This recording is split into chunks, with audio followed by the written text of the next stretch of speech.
राजकुमारी तारा और शैतानी आईना। तारा को लगता था कि सब कुछ खत्म हो गया है, मगर असली कहानी तो अब शुरू होने वाली थी। कुछ दिन बाद उसने देखा कि उसके सपनों में वही शैतानी आईना दिखाई देता था। हर रात वो उसे बुलाता और तारा की नींद में अजीब सी गुनगुनाहट सुनाई देती थी। एक रात उसने डिसाइड किया कि वो फिर से इस कमरे में जाएगी, मगर इस बार तैयारी के साथ। वो एक जादुई किताब लेकर आए जो महल के पुरखों की थी। किताब में लिखा था, जिसने शैतानी आईने को जीता हो, उसका रास्ता एक रहस्य महल तक खुलता है, जहां से अंधेरे की ताकत आई थी। तारा ने डिसाइड किया कि वो इस राज का पता लगाएगी, ताकि कोई और कभी इस जादू का शिकार न हो।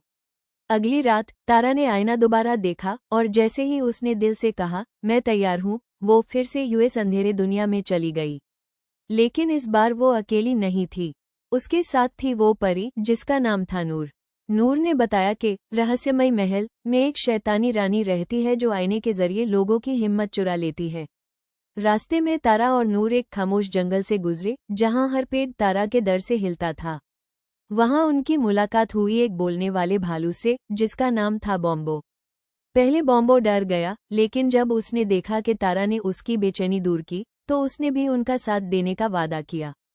तीनों मिलकर रहस्य महल तक पहुंच गए। महल का दरवाजा खुला, लेकिन अंदर सिर्फ आईने थे। हर दीवार, हर रास्ता आईनों का था। तारा ने देखा कि हर आईने में उसका कोई न कोई रूप दिख रहा था, कभी रोटी हुई तारा, कभी घबराई हुई तारा, कभी नाराज तारा।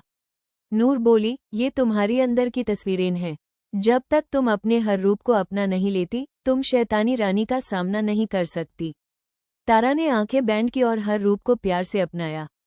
मैं परफेक्ट नहीं हूँ, लेकिन मैं हिम्मत वाली हूँ। तभी आईने हिलने लगे और रास्ता खुल गया। सामने थी शैतानी रानी, काली चादर में लिपटी हुई, आंखों में शोला। तुम मेरी दुनिया में नहीं टिक सकती, उसने चीख कर कहा। तारा ने जोर से बोला, मैं किसी और के दर पे नहीं जीती, मैं अपनी रोशनी से जीती हूँ।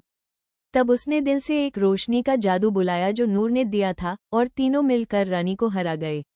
महल टूटने लगा और तारा वापस अपनी दुनिया में आई। आईना अब हमेशा के लिए टूट गया था, लेकिन तारा को एक सुनहरी हार मिला, जो नूर ने कहा, ये तुम्हारी रोशनी का निशान है। तुम कहानियों की रानी बन गई हो। तारा ने वो हार पहना और तब से वो न सिर्फ एक राजकुमारी, बल्कि अपनी लोगों की रक्षक भी बन गई। उसकी कहानी हर जगह सुनाई जाती थी, वो जो अंधेरे से रोशनी लेकर निकली। दी एंड।